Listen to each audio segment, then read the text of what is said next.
मनुष्य पर जब आप खुश होते हैं तो उसे क्या देते हैं? भगवान ने कहा, नारद, जब मैं मनुष्य पर खुश होता हूँ तो उसे मनुष्य शरीर प्रदान करता हूँ। मानस में बाबा तुलसी ने लिखा है कि कबहु कपरि करुणा नर देहि देत ईश बिनु हेतु सने।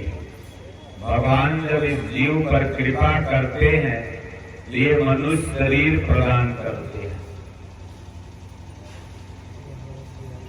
ये मनुष्य शरीर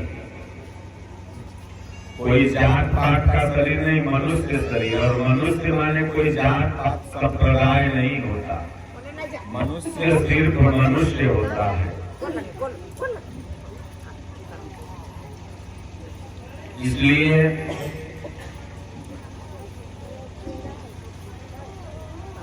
नारद ने फिर कहा, प्रभु जब दूसरी बार आप इस जीव पर खुश होते हैं तो आप उसे क्या देते हैं? तब भगवान ने कहा, दूसरी बार जब मैं खुश होता हूँ तो उसे महापुरुष संतों का सत्संग देता हूँ। जब ज्ञान किसी को भी मिला इस संसार में तो सत्संग से मिला, संतों से मिला, चाहे वो स्वयं भगवान ही क्यों न हो। राम कृष्ण ते को ताहू ते गुरु कीन, तीन लोक के रे धनी, गुरु आज्ञाया थी। भगवान भी ज्ञान लेने के लिए गुरु के पास गए। इसलिए हर संप्रदाय, हर मजहब में गुरु होते हैं। और यहाँ बस एक ही संप्रदाय है, मानव संप्रदाय। मानवता से बड़ा कोई धर्म नहीं और कोई जाति नहीं। तो भगवान जब खुश होते हैं दूसरी बार तो संतों का सत्संग शरण देते हैं। नारद ने कहा, प्रभु तीसरी बार? बोले, मैं तीसरी बार खुश ही नहीं होता। बोले, क्यों? बोले, जब मनुष्य शरीर मिल गया और संत महापुरुष की संगत मिल गई तो फिर उस जीव को कुछ खुश होने की जरूरत ही नहीं, वो जीव सब पा जाएगा। जो इच्छा राखहु मन माही, हरि प्रसाद कछु दुर्लभ नाही। जो वो मन में इच्छा रखेगा भगवान परमात्मा उसे अवश्य देंगे। तो इसका मतलब आप बैठ जाओ और भगवान दे देंगे नहीं। भगवान केवल आपको हाथ दिया, पैर दिया, बुद्धि दिया, दिमाग दिया, अब इसी को सही ढंग से लगाना है तो आपका मति गति भगवान सही कर देंगे। बस आप सब पा जाइएगा। और जब बिगाड़ना होगा तो मति गति का दो स्क्रू ढीला कर देंगे, जो बाप दादा के बनलो है वो बिगड़ जाएगा। भगवान लाठी से थोड़ी मारते हैं, इसका बाजट खराब है।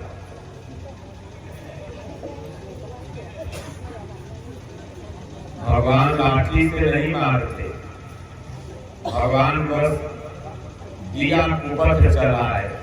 जब किसी को बनाना होता है तो उसे सुपथ पर चला देते हैं और किसी को बिगाड़ना होता है तो कुपथ पर चला देते हैं। इसलिए सज्जनों, भगवान जब इस जीव पर खुश होते हैं तो मनुष्य शरीर प्रदान करते हैं।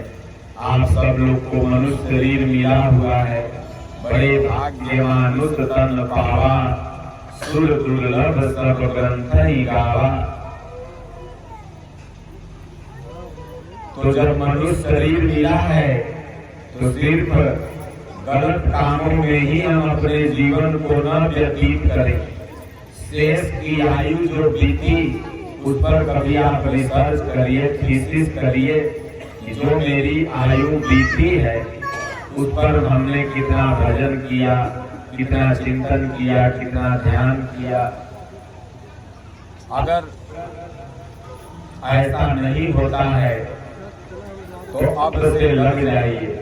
कबीर साहब ने कहा कि जबई से चेतई तबई से सुधरी, जन्म के उभरी जन्म के उभरी।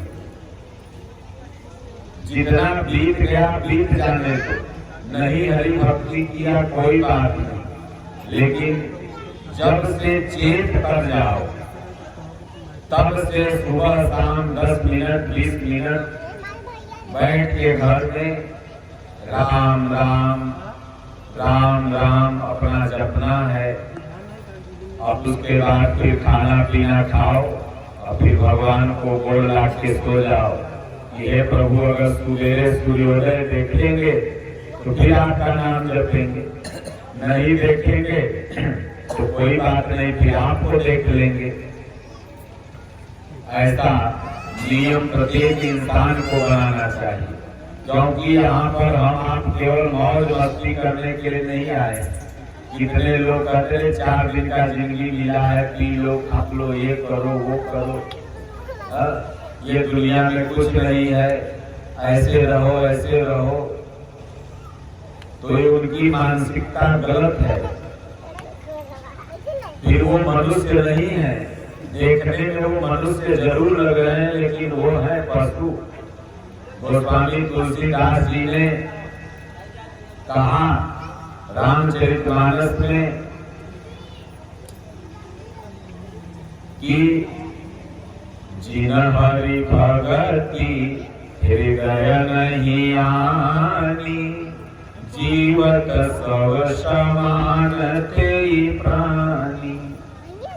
जिनके हृदय में हरि की भक्ति नहीं आई, जीवन इसी तरह से बीत गया, वो समझिए कि जीते जी शव के समान है, मुर्दा के समान।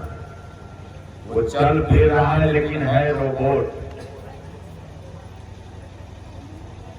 तो आइए एक भजन हम लोग सुनते हैं और इसी का अर्थ हम बताते हैं। आज अनुराग के जन्मदिन पर हम सब लोग यहाँ उपस्थित हुए हैं। भगवान की चर्चा सत्संग का आयोजन किया गया है। कहा गया कि एक घड़ी आधो घड़ी, आधो में पुनियाद, तुलसी संगति साधु की हरे कोटि अपराध। जिन सत्संग विवेक न होई, राम कृपा बिनु सुलभ न सोई। ये राम जी की कृपा हुई है, नहीं तो कहाँ किसको सुमति आती है कि भगवान की चर्चा कर। कहेगा हफ्ते को नाचे वाली के बुला दो, नाचे वाला को बुला दो, यह कर दो वह कर दो, और तब इस सबका बाजो ठीक रहे। और जब सत्संग हो जाए बाजो खराब हो जाए। बजावे वाला जौन है तो मान लो तो बढ़िया से बजाइए। और साधु संत में एगो ताल सबका ढील छोड़ दिए तो जान के। तो इसलिए ये बहुत सौभाग्य है। इस कौन मुरैना गाँव है, मुरौला, मुरौला ना, मुरौला का मतलब क्या होता? मुरौला माने सबके अंदर भक्ति वक्ति है नहीं, सब मरे हुए हैं भक्ति बिना। मुरौला सबको जिंदा करने के लिए हम आए हैं, सबके अंदर भक्ति जगाएंगे। खाली रोज खसी, रोज बकरा, रोज मुर्गा, रोज मछली खाते खाते सब आदमी क्या है दूसरे के मृत्यु में स्वाद खोजता है। मुर्गा बेचारा मर गया तुम स्वाद करो, बढ़िया है नहीं। और जब अपने वो अंगुली छीना जाएगा तो कहेगा कि बाप रे बाप हमें दर्द हो रहा है। कबीर साहब ने कहा कि बकरी पाची खात हैं, ताकर काढ़ी जाए खाल। बकली पाटी खात है, ताकर काढ़ी जाए खार, और जौन और बकली खात है ताकर कौन हवा। जो व्यक्ति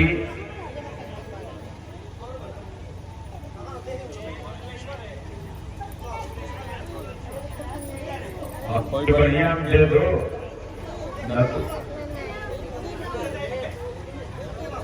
तो इसलिए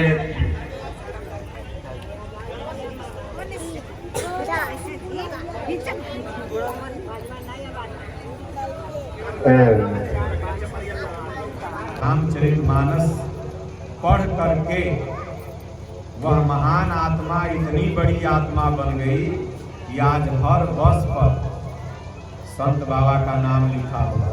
इस एरिया का बड़का बड़का बाबू साहब होंगे, बड़का बड़का धनाढ़ होंगे, कोई अपन बस का नाम लिखोले होगा किसी का, लेकिन रामचरितमानस और राम का जप करने वाला, जीवन भर परमार्थ की बात देने वाला एक संत अमर हो जाता है राम नाम की महिमा से।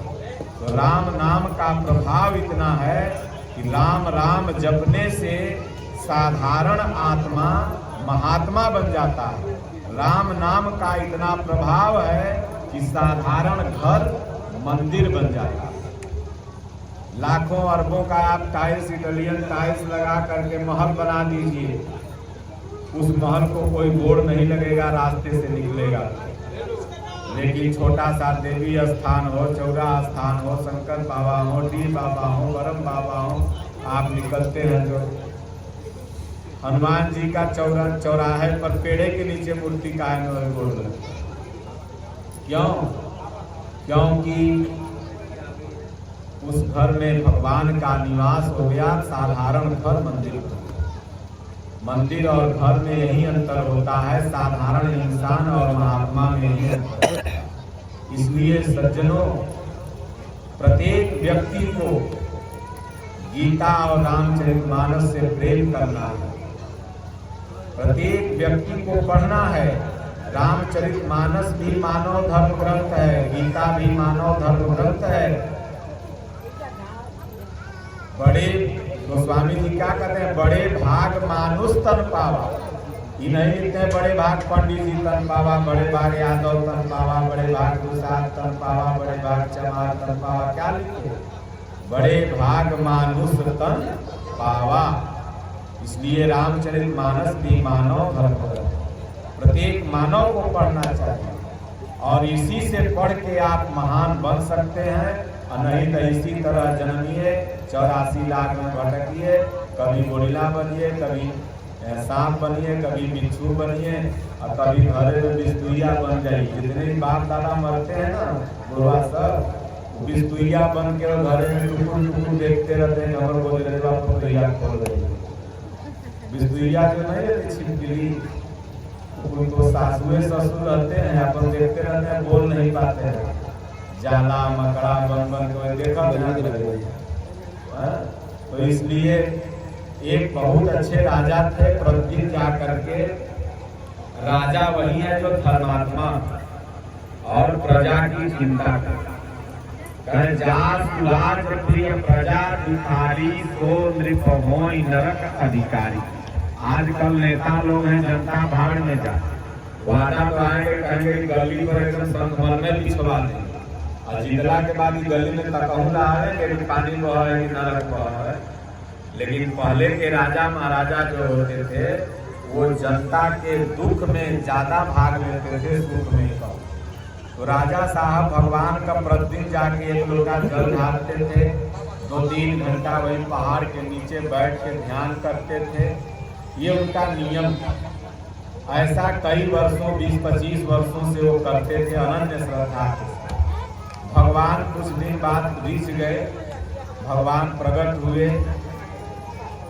राजा साहब हाथ जोड़ के खड़े हो गए।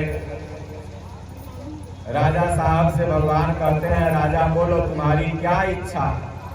तो राजा साहब मान सकते थे, हमारा 10 को टरक दे दे, 20 को सब बाबा धाम जाए टरक मांगे, भक्ति मांगे को जा, हमारा टरक हो जाए, हमारा बस हो जाए, हमारा 2 कट्ठा बिहार शरीफ में जमीन हो जाए, हाँ, उसके बाद पटना में हो जाए, एक बार भक्ति न मांगो, हे भोलेनाथ हमारा भक्तियों दे दिया। तो राजा साहब मांग सकते थे, लेकिन राजा साहब ने कहा प्रभु आपके दिए हुए से सब हमारे पास है, लेकिन सब से मन मेरा वैराग्य हो गया। अगर आपको देना ही है तो हे नारायण, जैसे आप मुझको दर्शन दे रहे हैं वैसे